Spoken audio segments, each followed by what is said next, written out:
یا اللہ و علیک الصلاۃ والسلام یا رسول اللہ، اما بعد فاعوذ باللہ من الشیطان الرجیم، بسم اللہ الرحمن الرحیم۔ لقد کان لکم فی رسول اللہ اسوۃ حسنہ، ان اللہ وملائکتہ یصلون علی النبی یا ایہا الذین آمنوا صلوا علیہ وسلموا تسلیما۔ اللہم صلی علی سیدنا و مولانا محمد وعلی آل سیدنا و مولانا محمد وبارک وسلم۔ الصلاۃ والسلام علیک یا رسول اللہ وعلی آلک واصحابک یا حبیب اللہ۔ خشک شاخوں کو وہ تازہ گلاب دیتے ہیں، خشک شاخوں کو وہ تازہ گلاب دیتے ہیں، عہد پیری کو وہ پھر سے شباب دیتے ہیں۔ پڑھ لے درود ان پر غفلت نہ کر خدا کی قسم، پڑھ لے درود ان پر غفلت نہ کر خدا کی قسم، تیرے سلام کا وہ اب بھی جواب دیتے ہیں۔ الصلاۃ والسلام علیک یا رسول اللہ وعلی آلک واصحابک یا حبیب اللہ۔ الصلاۃ والسلام علیک یا رحمۃ للعالمین وعلی آلک واصحابک یا محبوب رب العالمین۔ جمیع حضرات علماء کرام، دور و نزدیک سے تشریف لانے والے مہمانان گرامی، بزرگوں، دوستوں، نوجوان ساتھیوں، عزیز بچوں، السلام علیکم ورحمۃ اللہ وبرکاتہ۔ میں بحیثیت میزبان سب سے پہلے تو آپ تمام احباب کا شکریہ ادا کرتا ہوں کہ آپ لوگ ہمارے یہاں تشریف لائے، اور پھر آپ کی یہ ایک بہت بڑی مہربانی ہے کہ کافی دیر سے آپ نے اس محفل کو سماعت فرمایا، ورنہ جس طرح پہلے بیان ہو چکا ہے کہ ماحول شادی کا ہو اور محفل دین کی ہو، ہمارے معاشرے میں اس کو برداشت نہیں کیا جاتا۔ یہ بڑی ایک عجیب سی بات ہے، لیکن دیکھو، شادی ہو یا غمی ہو، ہم مسلمان ہیں، اور مسلمان نہ اپنی مرضی سے جی سکتا ہے نہ اپنی مرضی سے مر سکتا ہے۔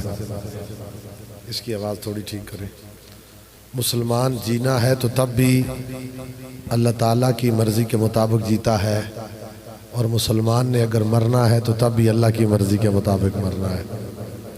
اس زندگی کے اندر انسان کو اپنے معاملات آگے چلانے کے لیے ایک مرحلہ یہ جو شادی کا آتا ہے، یہ ایک زندگی کا بہت بڑا خوشی کا موقع ہوتا ہے، کہ جس کے اندر چلتے ہوئے انسان اپنی اوقات سے باہر ہو جاتا ہے، اور اسے پتہ نہیں چلتا کہ میں نے کرنا کیا ہے اور مجھ سے ہو کیا رہا ہے۔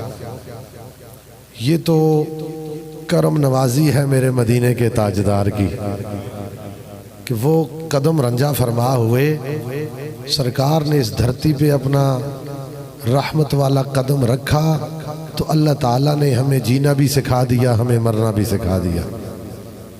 دیکھیے، نبی پاک صلی اللہ علیہ وسلم کے دنیا میں تشریف لانے سے پہلے بھی تو لوگ شادیاں کرتے تھے، اور نبی پاک صلی اللہ علیہ وسلم کے تشریف لانے کے بعد بھی ہو رہی ہیں۔ بظاہر ہمارے ہاں جب ہم اپنے معاشرتی طور پر دیکھتے ہیں تو شادی ہماری طبعی ضرورت ہے، ہماری جسمانی ضرورت محسوس ہوتی ہے، لیکن اللہ تعالیٰ نے اپنے پیارے محبوب کے ذریعے ہمیں یہ بتلا دیا کہ اے میرے نبی کی امتیوں، یہ تمہاری جو طبعی ضرورت ہے، اس کو تم میرے محبوب کی شریعت کے مطابق اپناؤ، تمہاری ضرورت بھی پوری ہو جائے گی، اللہ ساری زندگی تمہیں اس کا اجر و ثواب بھی عطا فرماتا رہے۔ اور دیکھیے، کسی مرحلے میں دیکھ لیں، نبی پاک صلی اللہ علیہ وسلم کی رہنمائی کے بغیر ہمارے پاس کچھ بھی نہیں۔ براہ راست انسان جو مسلمان ہے اس کی کامیابی اس میں ہے کہ وہ اللہ کو مانے۔ اب جب انسان دنیا میں پیدا ہوا تو اللہ تعالیٰ نے اس کے دل میں اپنی محبت ڈال کر بھیجا۔ اس نے دنیا میں آ کر خدا کو تلاش کرنا شروع کر دیا۔ کسی کی نظر چاند پر پڑی تو کہنے لگا ہاذا ربی، یہ میرا رب ہے۔ کسی نے سورج کو دیکھا تو کہا یہ میرا رب ہے۔ کسی نے چاند کی، سورج کی اور ستاروں کی عبادت کی۔ کسی نے آگ کا شعلہ اٹھتا ہوا دیکھا تو سجدہ ریز ہو گیا۔ کسی نے جب پانی کی رفتار دیکھی تو وہ گڑ گڑا پڑا، یہی خدا ہوگا۔ اب یہ انسان اللہ کی محبت میں مارے مارے پھر رہا تھا، اس پر اللہ تعالیٰ کو رحم آ گیا۔ پروردگار عالم نے فرمایا میرے محبوب یہ لوگ مجھے ڈھونڈ رہے ہیں اور میری معرفت کے اندر یہ در بدر کی ٹھوکریں کھا رہے ہیں، مدینے والے تم جاؤ اور جا کر انہیں میری معرفت کرا دو۔ اب سرکار آئے اور آ کر اللہ کا رستہ دکھا دیا اور اس بھٹکی ہوئی قوم کو رب کی خدا میں ملا دیا، رب کی بارگاہ، رب کی اس بارگاہ سے ملا دیا۔ اسی لیے تو میرے امام اہل سنت کشتہ عشق مصطفیٰ امام احمد رضا بریلوی نے فرمایا تھا کہ یہ سب فیض احمد پاک کا، یہ سب فیض احمد پاک کا۔ آج ہم جو عزت کے ساتھ زندگی گزار رہے ہیں، ہمارے بچے نوجوان ہوتے ہیں تو ہم ان کو اگلی زندگی کی طرف لے کر جاتے ہیں تو عزت کے ساتھ لے کر جاتے ہیں، جانوروں کی طرح زندگیاں نہیں گزارتے۔ یہ سب فیض رحمت پاک کا، ورنہ ہم کیا سمجھتے خدا کون ہے؟ یہ رسول اللہ کا فیض ہے کہ جس نے ہمیں خدا کی بھی پہچان کرا دی، خدا کے احکامات بھی ہمیں سکھلا دیے۔ دیکھیے جب بندہ رسول اللہ صلی اللہ علیہ وسلم کے طریقے پر آ جاتا ہے، اس کا کوئی قدم جب اٹھتا ہے تو سوچ کر اٹھتا ہے کہ کہیں غلط نہ ہو جائے۔ ہمارے ہاں یہ کہا جاتا ہے، میں نے بڑے بڑے سمجھدار لوگوں سے سنا ہے، شادیوں کے موقع پر انتہائی قبیحانہ حرکتیں، انتہائی نامناسب باتیں ہم اپنے معاشرے میں کرتے ہیں، اور جب کوئی اس کے اوپر گرفت کر رہا ہو یا کسی جگہ پر اس کی مخالفت ہو رہی ہو تو ہم اس سے بچنے کے لیے پہلے ہی اتمام حجت کرتے ہیں۔ کیا یہ بس یہ رسمیں پرانی ہم سے چھوڑی نہیں جاتی۔ بھئی کون کہتا ہے رسموں کو اپناؤ؟ ہر وہ غلط رسم جو اسلام کی ضروریات سے منافی ہے اس کو چھوڑنا مسلمانوں پر خالی ضروری نہیں بلکہ فرض عین کہا جاتا ہے کہ جب تک اس کو نہیں چھوڑو گے تم کس طرح کے مسلمان ہو سکتے ہو؟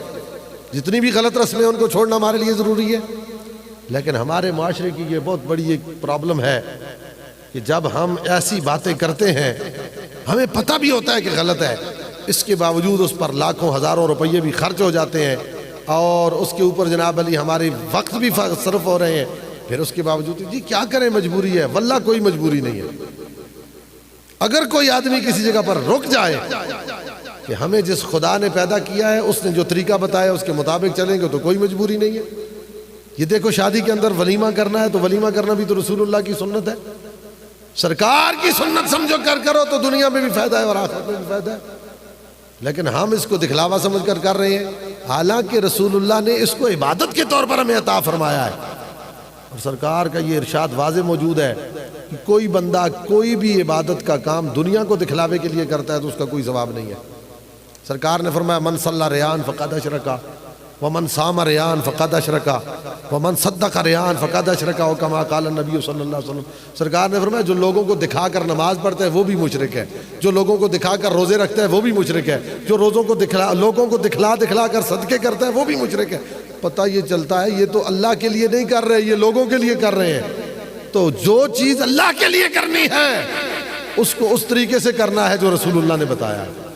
اب رسول اللہ نے ہمیں پانی پینے سے لے کر، پانی پینے کا طریقہ بھی سرکار نے، دیکھو نا پانی پینا بھی تو ہماری شرعی طبی ضرورت ہے، جسمانی ضرورت ہے، ہر بندہ پانی پیتا ہے، ہم بھی پانی پیتے ہیں اور وہ چار ٹانگوں والے جانور بھی پانی پیتے ہیں، لیکن سرکار نے فرمایا میرے طریقے کے مطابق پانی پیو تمہاری ضرورت بھی پوری ہو جائے گی، اللہ تم کے اوپر کرم نوازی بھی فرما دے گا۔ اسی طرح باقی چیزوں کو دیکھ لو، جب سرکار کے بتلائے ہوئے طریقے کے مطابق ہم چلیں گے تو پھر ہر بندہ اپنی جگہ پر اپنی شان کے مطابق چلے گا، اس کو دوسرے کا خطرہ نہیں رہے گا، کیونکہ میرے نبی نے ہر کسی کو جینے کا طریقہ عطا فرمایا۔ یہ بڑی زبردست بات ہے۔ سرکار کی بارگاہ میں کسی نے توجہ کی جس انداز میں بھی کی، حضور نے اس پر کرم نوازی لازمی فرمائی ہے۔ اور سرکار نے ہمیں زندگی گزارنے کے سارے پہلو بتلا دیے، یہاں تک کہ دیکھو حدیث پاک میں آتا ہے کہ ایک آدمی بکری کو باندھ کر سامنے بکری باندھی ہوئی اور چھری تیز کر رہا ہے، تو نبی پاک صلی اللہ علیہ وسلم کی نظر پڑی، فرمایا کیا کر رہے ہو؟ عرض کی یا رسول اللہ یہ بکری ذبح کرنی ہے، گوشت بنانا ہے۔ فرمایا اس کے سامنے تم چھری تیز کر رہے ہو؟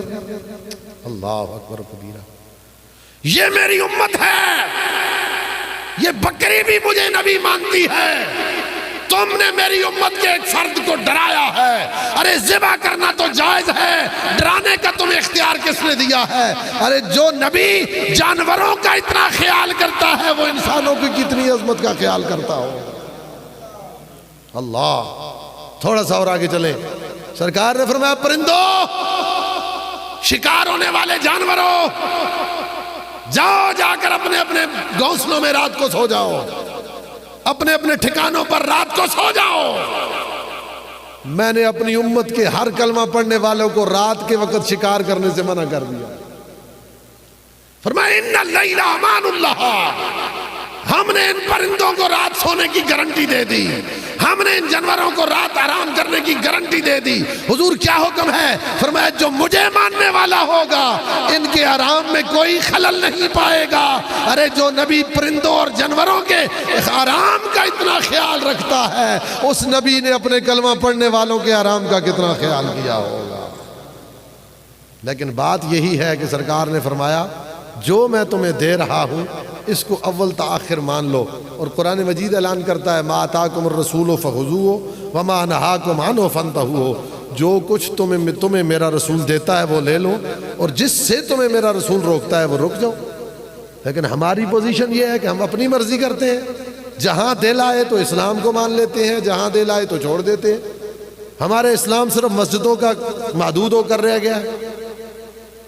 ہماری پوزیشن یہ ہے کہ ہمارے سر ننگے ہوتے ہیں، مسجد کے اندر جب جاتے ہیں تو وہاں سے ٹوپی اٹھا کر سر پہ رکھتے ہیں، اور نماز پڑھ کے باہر نکلنے سے پہلے اس کو اٹھا کر وہاں رکھ دیتے ہیں، گویا ہم عملی طور پر بتلا رہے ہیں کہ ہم اس کو ادھر ہی چھوڑ کر جائیں گے، باہر تو ہماری اپنی مرضی چلے گی۔ جبکہ اسلام کا تقاضا یہ ہے کہ اے رسول اللہ کے امتی مجھے اپنی جان پر مکمل طور پر نافذ کر لے، میں یہ چاہتا ہوں کہ تیرے اوپر حکمرانی میری ہو۔ جب کسی کی جان پر سر کے بالوں سے لے کر پاؤں کے ناخنوں تک اسلام حکمران بن جاتا ہے، پھر اسلام چاہتا ہے کہ مجھے اب اپنے گھر میں لے جاؤ، باقی گھر کے سارے افراد پر مجھے نافذ کرو۔ سرکار نے فرمایا الا کلکم راعٍ وکلکم مسئول عن رعیتہ، فرمایا تم میں سے ہر کوئی آدمی ذمہ دار ہے، اور ہر کسی سے اس کے ماتحتوں کے بارے میں قیامت والے دن پوچھا جائے گا۔ تمہارے گھر کے جتنے لوگ ہیں ان کے بارے میں تم نے جواب دینا ہوگا۔ اللہ اکبر و کبیرہ۔ اسلام کہتا ہے مجھے گھر میں نافذ کرو، سارے گھر کے اندر میری حکمرانی ہو، میں اس کے اندر راج کروں۔ اب پھر کیا ہو؟ فرمایا جب میں گھر میں رائج ہو جاؤں مجھے دکانوں پہ لے جاؤ، مجھے بازاروں میں لے آؤ، مجھے تم کچہریوں میں لے جاؤ، یہاں تک کہ مجھے تخت پر لے آؤ، اور دنیا کو پتا چلے کہ اللہ نے اپنے محبوب کو جو اسلام دے کر بھیجا ہے وہ خالی مسجد کی چار دیواری تک محدود نہیں ہے، رب نے اس کو حکمران بنا کر دنیا میں بھیجا ہوا ہے۔ اور جب اسلام ہمارے اوپر حاکم بن جائے گا اور رسول اللہ صلی اللہ علیہ وسلم کے بتلائے ہوئے طریقے کے مطابق ہمارا سر جھک جائے گا، تو پھر دنیا میں جینے کا بھی مزہ آئے گا، دنیا سے مرنے کا بھی مزہ آئے گا۔ اللہ کریم جل وعلا کی بارگاہ میں التجا ہے، پروردگار عالم ہمارے ان ٹوٹے پھوٹے کلمات کو اپنی بارگاہ میں شرف قبولیت عطا فرمائے۔ بار دیگر تمام احباب کا میں شکریہ ادا کرتا ہوں، رب کائنات سب کی حاضری کو اپنی بارگاہ میں شرف قبولیت عطا فرمائے، اور ہمارے عزیز القدر جس کی یہ شادی خانہ آبادی کا موقع ہے، اللہ تعالیٰ ان کی آنے والی زندگی میں خوشگواری عطا فرمائے۔ وآخر دعوانا ان الحمد للہ رب العالمین۔